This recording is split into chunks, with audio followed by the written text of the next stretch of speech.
ఇప్పుడే జీ5 app download చేయండి. చూడండి మీ ఫేవరెట్ టీవీ షోస్ ఎప్పుడైనా ఎక్కడైనా. 6 లక్షలే ఉన్నాయి పిన్ని.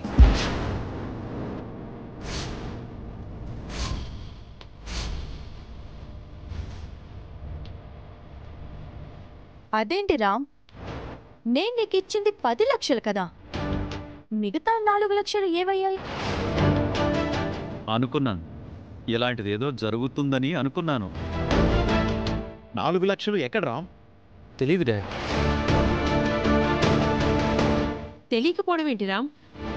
మహా మొత్తం నీకే ఇచ్చింది కదా. నిన్న రామ్కి నిజంగా 10 లక్షలు ఇచ్చారా వదినా?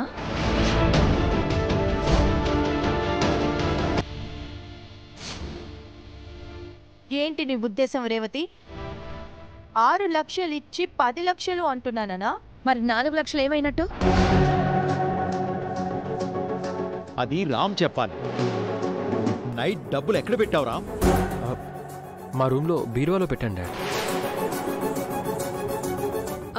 నువ్వు బీరువాలో డబ్బులు పెట్టడం సీత ఏమైనా చూసిందా? అంటే సీతను అనుమానిస్తున్నారా? సీతను దొంగను చెయ్యాలనే మహాలక్ష్మి ప్లాను. పిన్ని నాకు డబ్బులు ఇవ్వడం సీతకి తెలుసు. తెలిస్తే సీత తీసుంటుందనా నీ అభిప్రాయం రామ్? నాతో చెప్పకుండా సీత ఎందుకు తీస్తుంది అత్తయ్య? నేను అలా అనలేదు. ఈ ఇంట్లో ఎప్పుడూ ఇలా జరగలేదు. బీరువాలోనే కాదు, ఈ ఇంట్లో డబ్బు ఎక్కడ పెట్టినా ఎవరూ తీయరు. అలాంటి ఇంట్లో ఒక్కసారిగా 4 లక్షలు మిస్ అయ్యాయంటే ఏంటి దాని అర్థం? ఈ ఇంటికి కొత్తగా వచ్చిన మనిషి సీత మాత్రమే. పోయిన డబ్బు గురించి తననే అడగాలి. ఆ డబ్బు సీత తీసిందని గ్యారంటీ ఏంటి? ఇంట్లో ఇంతమంది ఉన్నారు, ఎవరైనా తీసుండొచ్చు కదా. ఇంతకు ముందు ఎప్పుడైనా ఎవరైనా అలా దొంగతనం చేశారా రేవతి?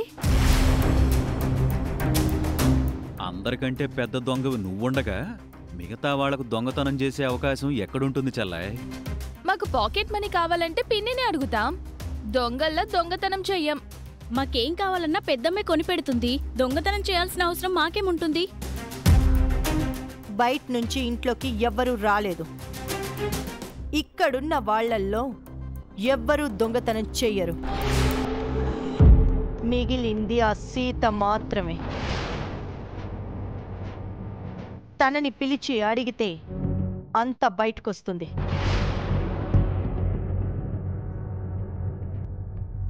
సీతని పిలువురా. సీత, సీత,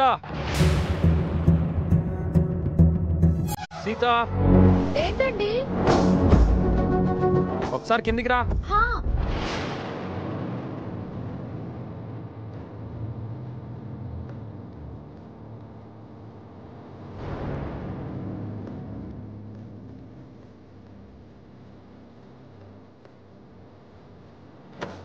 చెప్పండి. నిన్న నేను బీరువాలో డబ్బులు పెట్టాను కదా, అవును. అందులో 4 లక్షలు తగ్గాయి. నువ్వేమైనా తీసావా?